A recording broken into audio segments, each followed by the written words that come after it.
Sayang, sayang temanku, sayang, mari jawab salamnya. Sayang, sayang temanku, sayang, mari jawab salamnya. Assalamualaikum warahmatullahi wabarakatuh. Halo teman-teman, bagaimana kabarnya? Alhamdulillah, luar biasa, Allahu Akbar.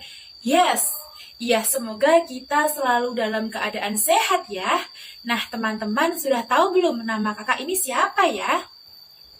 Perkenalkan, nama kakak Nur Ainul Yakin dari jurusan Pendidikan Islam Anak Usia Dini, Fakultas Tarbiyah dan Ilmu Keguruan, IAIN Ponorogo. Nah teman-teman sudah siap belajar belum hari ini? Tapi kita akan belajar apa ya? Oke, kali ini kita akan belajar tentang daur hidup atau metamorfosis makhluk hidup. Ini dia KD-nya. Tapi sebelum kita belajar, mari kita berdoa dulu yuk. Jari jempol, jari telunjuk, jari tengah yang panjang, jari manis pakai cincin, jari kelingking terkecil. Ku berhitung 1, 2, 3, 4, dan 5. Angkat tangan, tutup mata, kita siap berdoa. Bismillahirrahmanirrahim. Rabbi zidni ilma warzuqni fahma. Amin. Kemudian, ayat Al-Quran apa ya yang berkaitan dengan metamorfosis? Nah, ternyata ada di dalam Quran surat Ar-Ra'd, surat ke-13 ayat ke-11. A'udzu billahi minasyaitonir rajim. Bismillahirrahmanirrahim.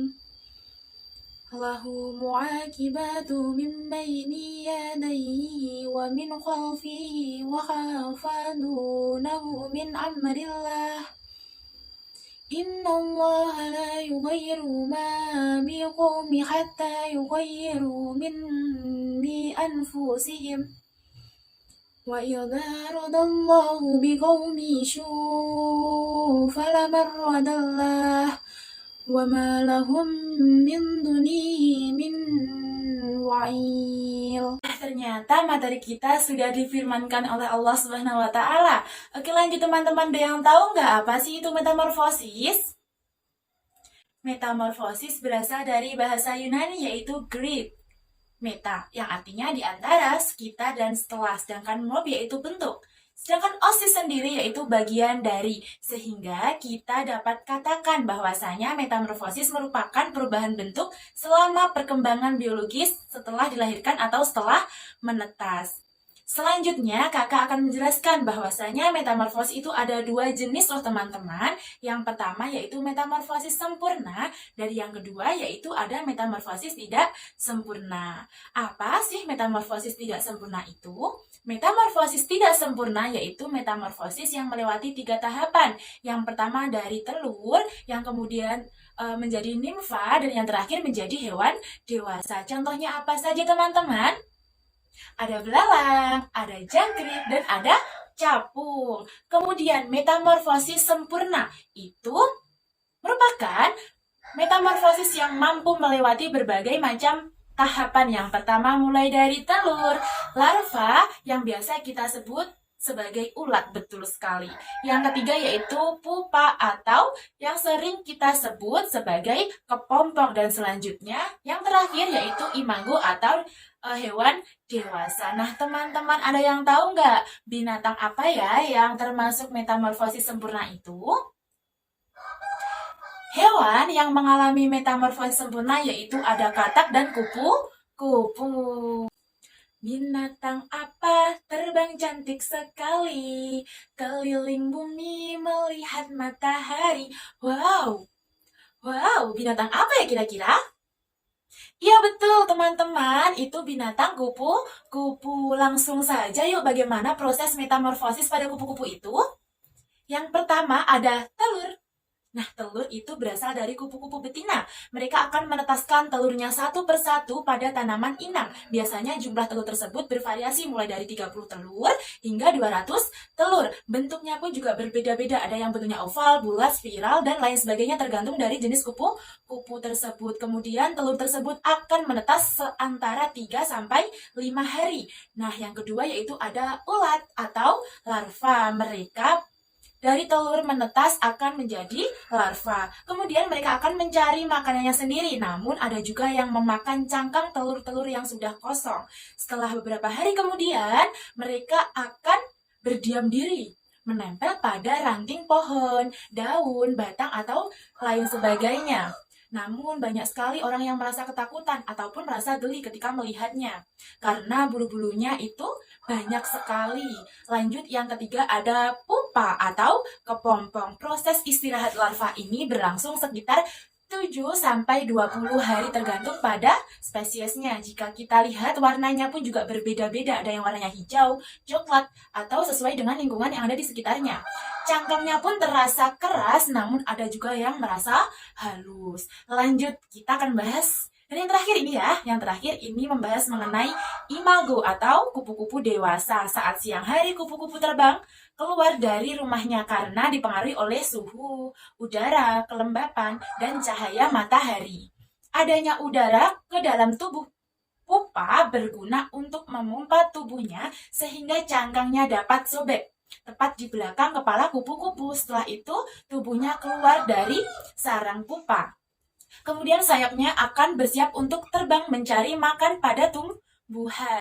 Nah, sekarang waktunya kakak mengajak teman-teman semuanya untuk berkreasi dengan memanfaatkan barang-barang yang ada di rumah.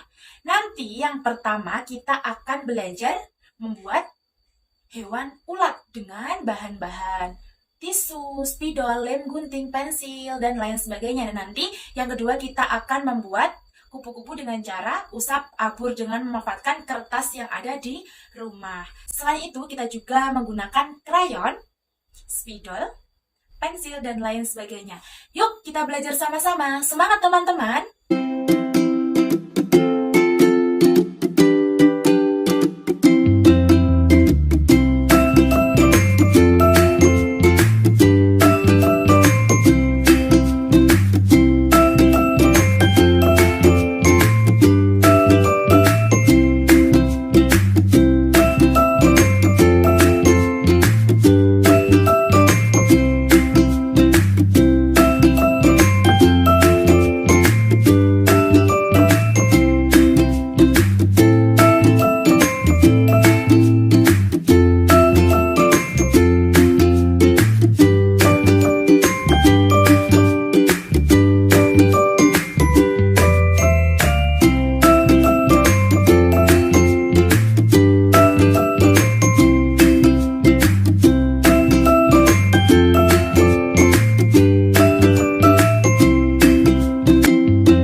Wah, cantik sekali. Teman-teman bisa?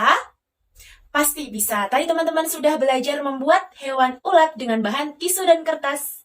Lanjut teman-teman belajar membuat hewan kupu-kupu dengan cara teknik abur. Nanti teman-teman bisa menggunakan warna biru, hijau, oranye, dan lain sebagainya.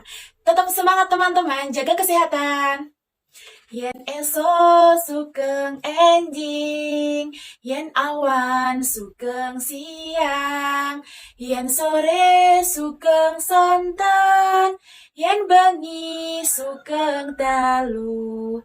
Diparingi matur nuwun, ditimbali matur dalem, yen lewat derek langkung, Yen lepat nyuwun pangapunten. Sekian kita belajar hari ini. Apabila kakak hari ini punya salah, mohon dimaafkan. Sekian, wabillahi taufiq walhidayah, walidayah. Wassalamualaikum warahmatullahi wabarakatuh. Sampai jumpa di lain kesempatan teman-teman. See you.